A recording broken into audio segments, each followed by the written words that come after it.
अस्सलाम वालेकुम नाज़रीन, मैं हूं एमएसजे और मेरे साथ मौजूद हैं एस्ट्रोलॉजर मलिक महबूब साहब। सर कैसे हैं आप? ठीक हैं? खैरियत से हैं? अल्लाह का करम। आप बताएं कैसे हैं सर। अल्लाह का बड़ा करम, बड़ा आसान। जिस तरह आपने 12 जून की डेट दी थी, उसके बाद चीज़ें कुछ तब्दील होती हुई नज़र आ रही हैं। लाहौर के एक चीफ जज साहब हैं, वो डट गए हैं। उन्होंने आईजी साहब को और 2 एसपी साहब को मॉडल टाउन के मुअत्तल करने का हुक्म भी दिया है। लाहौर के जो चीफ जस्टिस हैं, उन्होंने एक तकरीब में कहा भी है कि जो जो मदाखलत है, जंग जिनकी भी मदाखलत है, वो अनकरीब खत्म हो जाएगी, हम उसको खत्म करेंगे। तो चीजें कुछ वाज़ेह होती हुई नजर आ रही हैं। कुछ पीटीआई के ग्रुप भी ऐसे हैं जहाँ पे हमें इत्तलात मिली हैं कि वो जो उनके एमएनए का इलेक्शन लड़ा था, एमपीएस का इलेक्शन लड़ा था, और वो स्क्रीन से गायब है।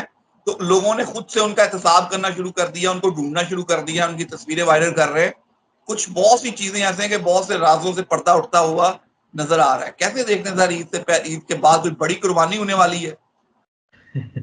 कुर्बानी तो सर अभी शुरू हुई है। अभी तो आप देखेंगे बहुत बड़ी बड़ी कुर्बानियां होंगी। आप जैसे क्रिकेट मैच की एक मिसाल ले लेते हैं। मेरे ख्याल से 2 वीक पहले मैंने आपको कहा था कि शायद मुझे कम चांसेस लगते हैं पाकिस्तान की कि वो आगे मतलब अगले राउंड में जाए। तो वैसे ही हुआ।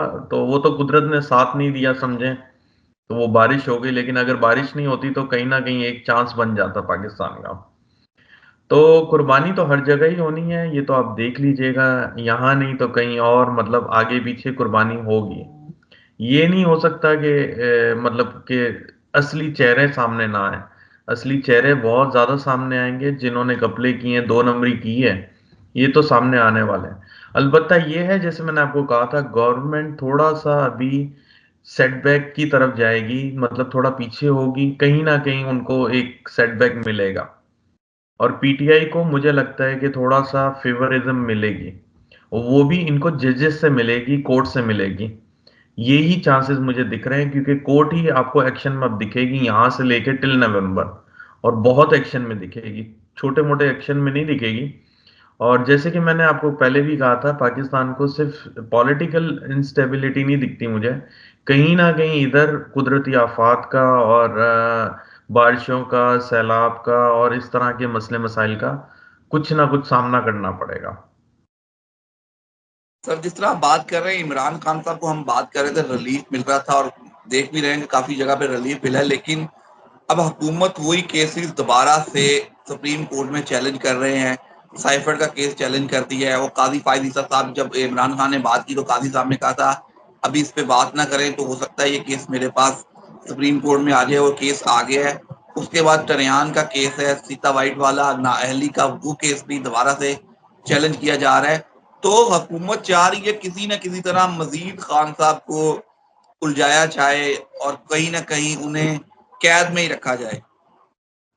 ये आप सही बोल रहे हैं। ये अभी इनका टाइम हुआ नहीं है कि ये इस कैद से निकले। अलबत्ता मुझे ऐसा लगता है कहीं ना कहीं इनकी शिफ्टिंग होने वाली है, मतलब ये रीएलोकेट होंगे। तो ऐसा लगता है कि हुकूमत तो डेफिनेटली ये कोई ना कोई बैक टू बैक केस लेकर आएगी, ये मैंने आपको पहले भी कहा था। लेकिन इन केस की कोई खास वैल्यू नहीं है। ये टाइम पास करने के लिए, टाइम गेन करने के लिए केसेस हो रहे हैं। इसके अलावा इसकी कोई वैल्यू नहीं है। मुझे लगता है ये केसेस बना लें, या अगर कुछ और आपको भी दिखेंगे, आगे और भी दिखेंगे, ये तो मतलब वो पुराने केसेस को वो बोल रहे हैं ना, रीस्टार्ट करने वाली बात है। लेकिन आपको नए केसेस भी कहीं मौकों पे ऐसा दिखेगा कि इन्होंने कोई नए केस ठोक दिए हैं वापस से। लेकिन ऐसा होना कुछ भी नहीं है। मिलेगा मिलाएगा कुछ भी नहीं इनको, क्योंकि अब जो टाइम था वो निकल गया है। सैटर्न बहुत पावरफुल होने वाला है जून 28 से। तो एहतसाब तो बहुत सख्त होगा सर, बहुत सख्त होगा, ये मैं आपको बता रहा हूँ। एहतसाब होने वाला है। इसके अलावा जिन्होंने 2 नंबर काम किया, मैं फिर से बोल रहा हूँ, वो बहुत बड़े प्रॉब्लम में आने वाले हैं।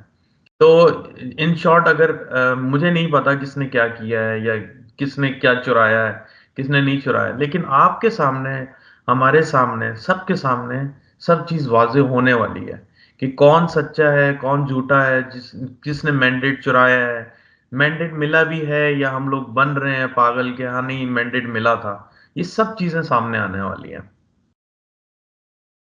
तो जिस तरह आप कह रहे हैं सब चीजें सामने आने वाली हैं, हमने पिछली दफा बात की थी, खान साहब ने मौलाना फजल रहमान से मुज़ाकरात के लिए कमेटी बनाने की बात की। जैसे ही बात की, उसके बाद शहबाज शरीफ साहब भी मौलाना के घर तशरीफ ले गए। उन्हें मनाया, कुछ कुछ कहा कि जी आए हम कोई कमेटी बनाते हैं। उसके बाद मोहसिन नकवी साहब भी मौलाना के साथ पास तशरीफ ले गए और घुटनों को हाथ भी लगाया। हालांकि मौलाना साहब ने एहतजाज भी किया है और एहतजाज करने की कॉल भी दे रखी है। बड़ी बातें भी ऐसी की हैं जो एंटी स्टैब्लिशमेंट आप कह सकते हैं, बड़ी उस तरह बातें की हैं जो कोई और नहीं कर सकता। तो क्या बात है कि हुकूमत को मौलाना साहब की याद सताने लगी, वो मौलाना साहब के पास चले गए और सुनने में आ रहा है कि शहबाज शरीफ को कहीं से ग्रीन चिट मिल रही है, 5 साल आप पूरे करेंगे, कोई नहीं आपको हटा सकता। क्या 2 बड़ी एक्सटेंशनें हो सकती हैं? मुझे ऐसा नहीं लगता कि ये इनको कोई नहीं हटा सकता। अलबत्ता मैंने आपको कहा था गवर्नमेंट के पास अभी टाइम है। अभी जैसे काफ़ी लोग बोल रहे थे ये गवर्नमेंट ईद के बाद गई, कोई लोग बोल रहे थे ये 5 दिन में गई, कोई बोल रहा था 10 दिन में गई। मुझे नहीं दिखता गवर्नमेंट अभी जाती हुई। अलबत्ता ये है गवर्नमेंट वीक ज़रूर होगी, जो कि मैं आपको बोल सकता हूँ कि वीक होगी, जाएगी अभी कहीं नहीं, अभी गवर्नमेंट जाती हुई नहीं दिखती है। और रहा सवाल मौलाना का, तो ये सब पॉलिटिक्स का गेम है सर। ऑनेस्टली स्पीकिंग मुझे पॉलिटिक्स का कोई इंटरेस्ट नहीं है। जो हो रहा है वो ये पॉलिटिकली हो रहा है, इनमें किसका क्या मफाद है मुझे नहीं पता।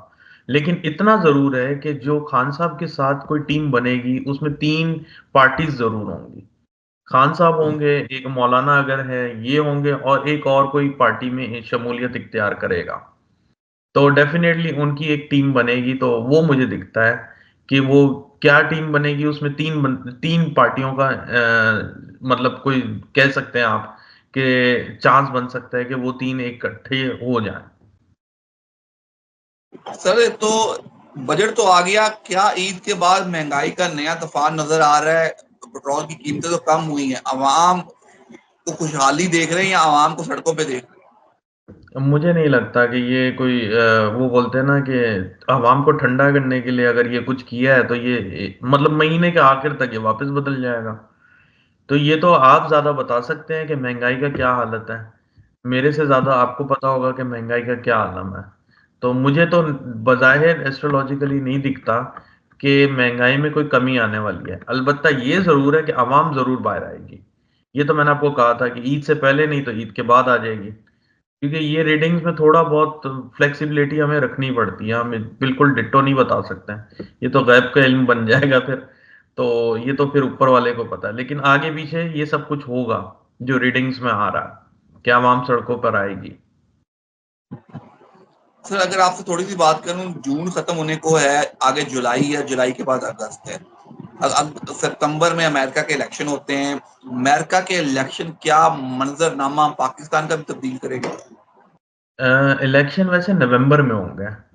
तो मुझे ऐसा लगता है कि मंजरनामा तो पूरी दुनिया का बदलेगा।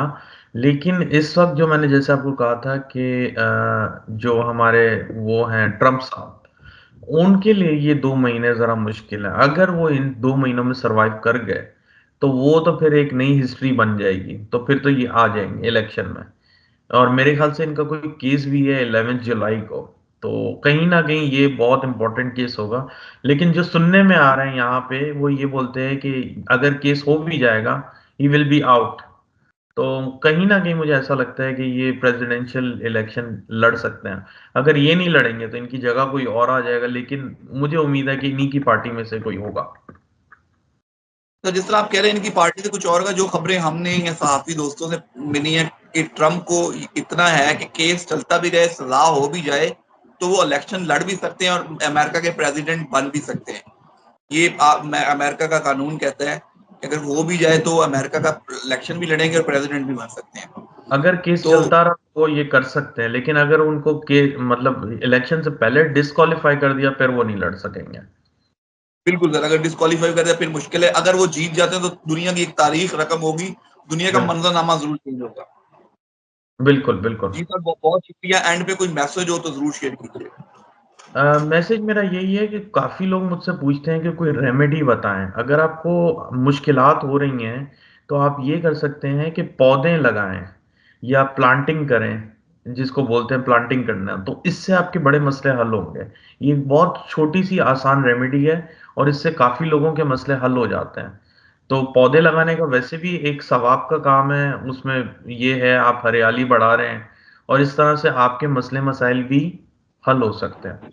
तो मैं तो यही कहूँगा कि जितना हो सके दरख्त लगाएं, पौधे लगाएं। फार्मिंग का मतलब ये गार्डनिंग के ऊपर काम करें तो इसमें आपको बहुत फ़ायदा होगा।